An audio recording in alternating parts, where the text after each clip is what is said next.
mengapa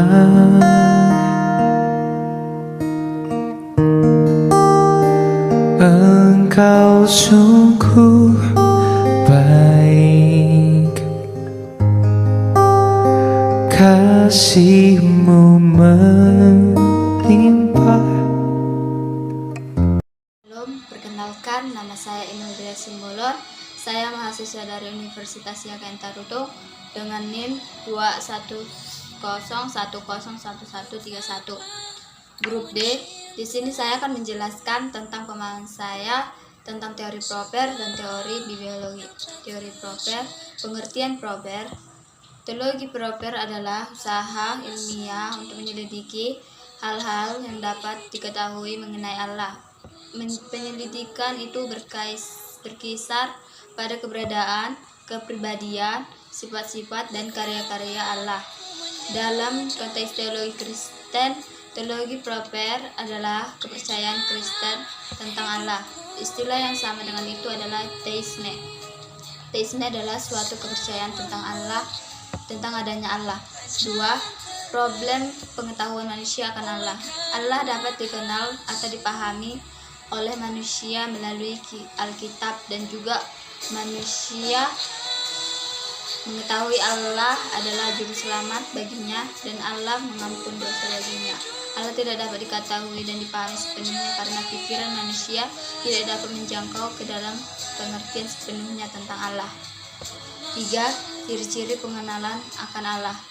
Orang yang mengenal Tuhan tidak akan hidup di dalam dosa. Karena itu, setiap orang yang tetap berada dalam Dia tidak berbuat berdosa lagi. Setiap orang yang tetap berbuat dosa tidak melihat dan tidak mengenal Dia.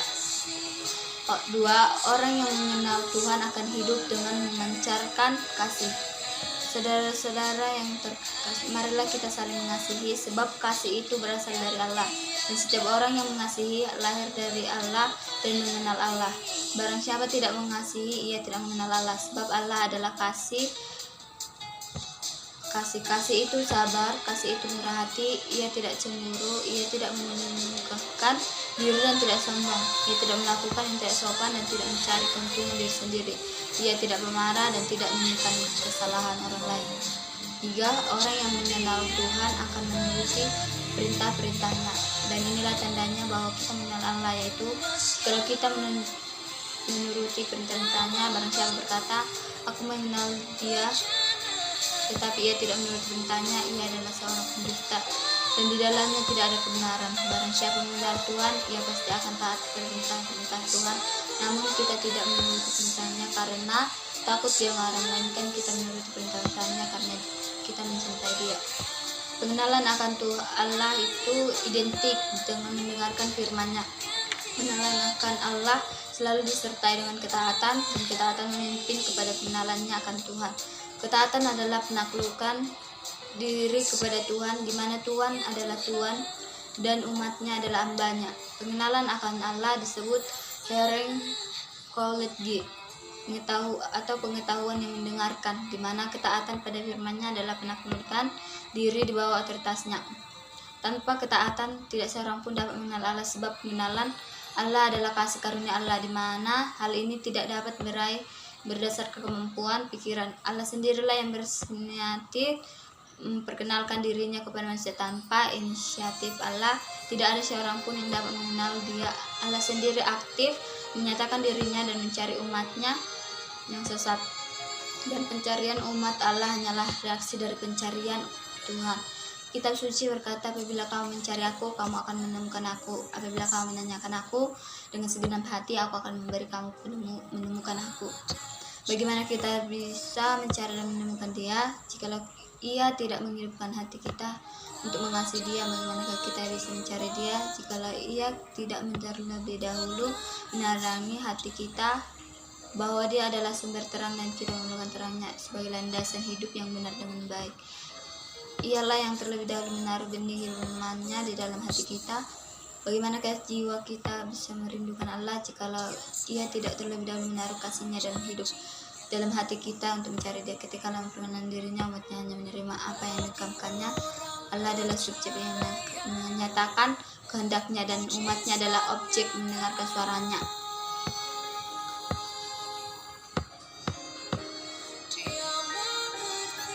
Pengenalan akan Allah itu sama dengan pengalaman terhadap kehadiran Allah, bukan berspekulasi tentang Allah. Kehadiran Allah adalah kasih karunia Allah, dan kehadiran Allah tidak pernah terlepas dari kehadiran firman-Nya dalam jiwa manusia.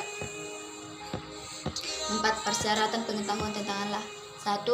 Allah lah yang mengambil inisiatif untuk menyatakan dirinya sehingga manusia dapat mengenalnya. Tanpa itu, tidak ada jalan manusia dapat mengenal Allah. 2. Allah memberikan bahasa untuk berkomunikasi. Allah merencanakan dan memberikan bahasa kepada manusia pertama yang tertulis dalam Kejadian 1 ayat 28-30 supaya manusia dapat berkomunikasi dengan Dia, yang tertulis dalam Kejadian 3 ayat 8-13. 3. Allah menciptakan manusia menurut gambarnya. Karena itu manusia mempunyai akal atau inteligensia sehingga dapat mengerti arti dari kata-kata, logika dari kalimat, dan ungkapan-ungkapan. 4. Allah memberikan Roh Kudus kepada orang-orang percaya guna menyatakan perkara-perkara dari Allah. 5. Teritori sekuler tentang Allah. 1. Deisme pandangan yang menyatakan bahwa dunia ini adalah mekanisme yang bisa mengatur dirinya sendiri dan Allah meninggalkannya segera setelah Ia menciptakannya dan membiarkannya berkembang sendiri. 2.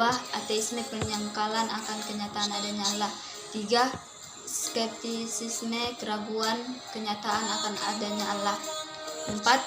Agnostisisme paham yang menyangkal bahwa Allah itu bisa dikenal atau dimengerti. Panteisme kepercayaan bahwa segala sesuatu adalah Allah. Dalam imanisi Allah adalah sedemikian rupa dalam ciptaannya sehingga Ia tidak mungkin terpisahkan dari segala ciptaannya itu. 6. Ploiteisme paham yang mengakui ada banyak Allah. 7. Monoteisme paham yang mengakui bahwa hanya pada satu Allah. 6. Hakikat dan keberadaan Allah. Kepercayaan akan adanya Allah didukung oleh beberapa alasan, namun dalam berbagai alasan tersebut perlu dipahami bahwa alasan-alasan tersebut bukan merupakan bukti-bukti terpisah akan adanya Allah. Lebih tepatnya dikatakan bahwa itu merupakan dukungan dan penafsiran akan keyakinan adanya Allah yang sudah ada di dalam diri kita. Karena Allah adalah roh, kita tidak boleh menuntut bukti-bukti yang sama. Bagaimana kita membuktikan benda-benda fisik, tetapi hanya bukti-bukti yang cocok untuk objek yang akan dibuktikan.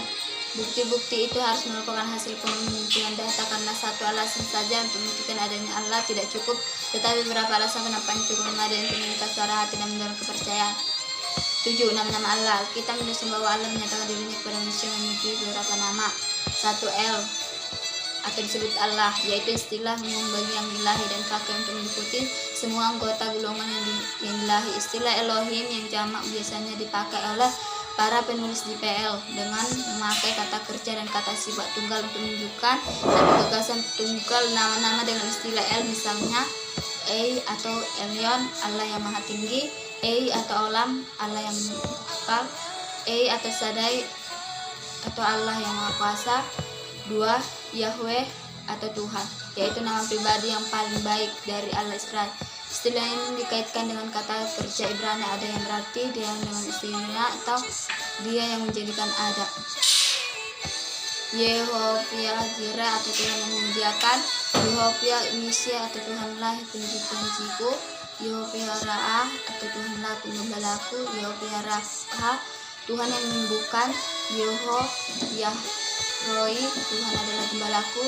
Yehovah Shalom, Tuhan adalah keselamatanku. 3. Anudai berarti Tuhanku. 8. Atribut Allah. 1. Sifat rohani. Sekalipun eksistensi manusia memiliki aspek materi, manusia adalah makhluk rohani. Pandangan Plato yang mengatakan bahwa tubuh itu jahat. 2. Kreativitas. Manusia dapat menciptakan sesuatu dari apa yang ada. Manusia dapat membuat skandal raksan seperti mobil, pesawat terbang, pun kue, es krim, dan yang lain. 3 adalah sifat adil dan benar. Kita sering menuntut keadilan dan kebenaran dari orang lain, masyarakat, atau pemerintah. Kita tidak menerima perlakuan eksploitatif. 4 adalah rasional. Manusia adalah makhluk rasional. Kita mampu membedakan mana konsul dan ekologis ataupun rasionalitas. Ini juga ada pada Allah. 5. Sifat berkomunikasi. 9. Tritunggal. Doktrin Kristen atau Kristiani tentang Tritunggal atau Trinitas atau kata Latin yang secara harfiah berarti 3 serangkai. Dari kata Trinus, rangkap 3 menyatakan bahwa Allah adalah 3 pribadi atau hipostasis yang sehakikat. 10 karya-karya Allah. Allah menghidupkan orang mati, Allah mengubah air menjadi anggur, Allah menyembuhkan orang dari sabat. Allah adalah sang pencipta, Allah adalah sang penebus dosa manusia yang memberi. Allah adalah yang menyatakan atau wahyu, Allah yang menghakimi manusia, mengampuni dan mengampun. Di biologi, pengertian biologi. Biologi merupakan ilmu yang mempelajari tentang makhluk hidup, termasuk hewan, tumbuhan, dan mikroba. Biologi berasal dari bahasa Yunani yaitu bios, yang berarti kehidupan, dan logos yang berarti ilmu kehidupan. Biologi dapat diartikan sebagai ilmu tentang kehidupan dan organisme hidup. Kita perlu membaca dan mempelajari Alkitab karena Alkitab itu kata-kata Allah yang ditujukan kepada kita, yang tertulis dalam 2 Timotius 3 ayat 16 mengatakan bahwa Alkitab dinafaskan Allah, dengan kata lain itu adalah firman Tuhan untuk kita. Pentingnya mempelajari Alkitab. Alkitab adalah satu-satunya buku yang paling penting yang pernah ditulis. Alkitab adalah saksi dari peristiwa bersejarah seperti betapa luar biasanya pembuatan dunia yang kita tinggali saat ini. Tanpa buku ini, dunia barat dan timur akan sangat berbeda saat ini jika kejadian yang ada dalam buku ini tidak pernah terjadi. Tidak berlebihan untuk mengatakan bahwa kejadian-kejadian yang dicatat dalam buku ini diklaim oleh berbagai orang yang pernah hidup sebagai kejadian-kejadian yang paling penting yang pernah dicatat dalam sejarah dunia. Buku ini adalah landasan tentang apapun yang akan diketahui atau dicapai manusia. Buku ini secara langsung memimpin ke arah niat baik dan kebaikan yang luar biasa, karena buku ini proyek besar dijalankan. Kisah-kisah di dalam kita pun dapat kita buat jadi refleks pada hidup kita. Apakah kita sudah hidup taat pada Tuhan? Apa kita sudah mengikuti firman-Nya yang hidup? Firman Tuhan juga memberi kita energi, menjernihkan pikiran, mengarahkan jalan kehidupan kita, mendekatkan diri kita kepada Tuhan, meredakan kekhawatiran kita, dan memuaskan jiwa kita. Mengapa kita harus mempelajari Alkitab? Untuk membimbing kita. Tuhan yang telah merancang seluruh alam semesta beserta dengan isinya. Tuhan menciptakan kita dan memberikan kita pedoman melalui Alkitab. 2. Untuk mendukung kehidupan kita. Kita adalah makhluk spesies sekaligus spiritual, jadi kita membutuhkan makanan alami juga supranatural agar tetap kuat dan sehat. Kita juga membutuhkan banyak makanan rohani. 3. Karena Alkitab itu hidup.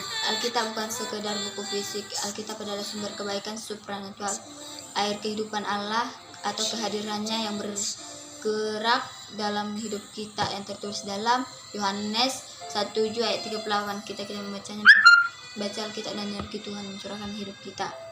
4. Untuk menjadi berkat dan diberkati. Baca Alkitab mempromosikan kesehatan dalam kehidupan kita karena kita membiarkannya membentuk keyakinan, pikiran, dan tindakan kita.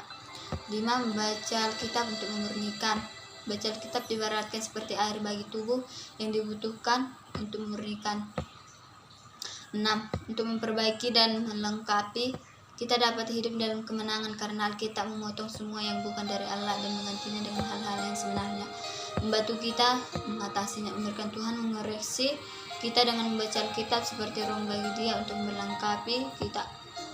7. Untuk menjadi seperti Yesus. Alkitab berkata bahwa Yesus adalah firman yang diucapkan untuk menciptakan dan menebus kita semua. Yesus adalah pribadi Allah dan kehadirannya mengalir dalam Alkitab. 8. Untuk penyembuhan. Mata air kekuatan penyembuhan Yesus ditemukan dalam Alkitab. 9. Baca Alkitab karena itu adalah senjata ofensif kita. Tuhan melindungi kita dan Dia memberi kita satu alat untuk melawan dan mengatasi, yaitu Alkitab. 10. Kebebasan. Jika kita merasakan tertekan oleh pikiran atau dibatasi oleh sikap kita sendiri, Alkitab adalah kebenaran. 11. Alkitab itu abadi. Setiap janji yang diberikan Alkitab kepada kita seperti yang kita baca setiap hari tetap bersama kita selamanya. Segala sesuatu dunia ini akan luntur kecuali hal-hal yang berakar kepada Kristus. Pernyataan Allah atau wahyu Allah. Istilah pernyataan adalah terjemahan dari kata kerja Latin lare, dan kata bendanya revelation. Dalam bahasa Ibrani, istilah pernyataan berasal dari kata kerja Ibrani gala yang artinya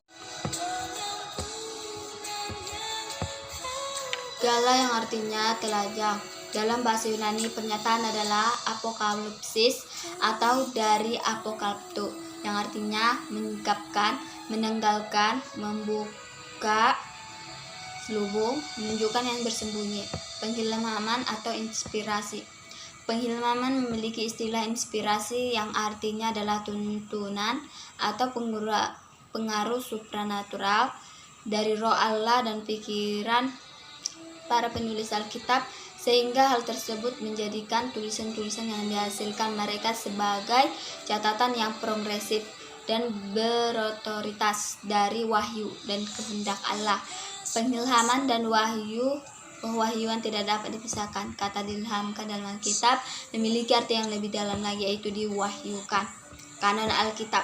Kanon Alkitab adalah golongan kitab yang diyakini memiliki otoritas sebagai firman Allah dan layak dijadikan tolak ukur untuk iman umat. Kata kanon sendiri adalah kata Yunani yang secara harafiah artiannya tongkat pengukur, adalah tongkat yang dijadikan sebagai standar pengukuran. Dalam konteks Alkitab, kanon secara umum dimengerti sebagai daftar kitab-kitab yang dijadikan standar atau aturan yang bersifat normatif untuk umat. Anggota penganonan Alkitab atau yang biasa dikenal dengan istilah kanonisasi adalah sebuah anggota yang berlanjut selama berabad-abad. Komposisi Alkitab. Meskipun kita tidak memiliki lagi naskah asli baik PL maupun PB, teks Alkitab yang kita miliki sekarang tetap reliable atau dapat dipercaya atau diandalkan. Pekerjaan menyalin naskah kuno adalah suatu karya yang membosankan, tetapi orang-orang Yahudi dikenal ulet. Dalam hal ini ada aturan yang menetapkan jenis perkamen banyak garis yang harus ditulis. Otoritas Alkitab. Alkitab merupakan tema dasar teologis yang mengantar dan pembahasan mengenai kenyataan, pewahyuan, ketidakbersalahan, dan beberapa tema yang lain mengenai Alkitab. Dalam tata gereja GKI pasal 3 atau BPMS GKI 2003 mengenai pengakuan iman, pada ayat 2 berbunyi, GKI mengakui imannya adalah bahwa Alkitab Perjanjian Lama dan Perjanjian Baru adalah firman Allah yang menjadi dasar dan normal satu-satunya bagi kehidupan gereja. Iluminasi berasal dari kata dalam bahasa Latin, yaitu illuminare, yang memiliki arti dalam bahasa Indonesia, yaitu menerangi. Dalam sejarah filsafat, entah kebenaran atau Allah sering diuraikan sebagai terang, dan tidak jarang ketiganya semua dipadukan ke dalam konsep tunggal. Penerangan intelek, jiwa, dan batin biasanya digambarkan sebagai sebuah cahaya yang dasar secara tiba-tiba, sebuah cahaya pemahaman atau pengertian. Sekian dan terima kasih atas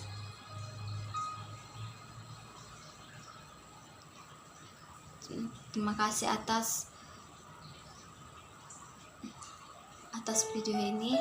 Mohon bantuannya, like, comment, dan subscribe.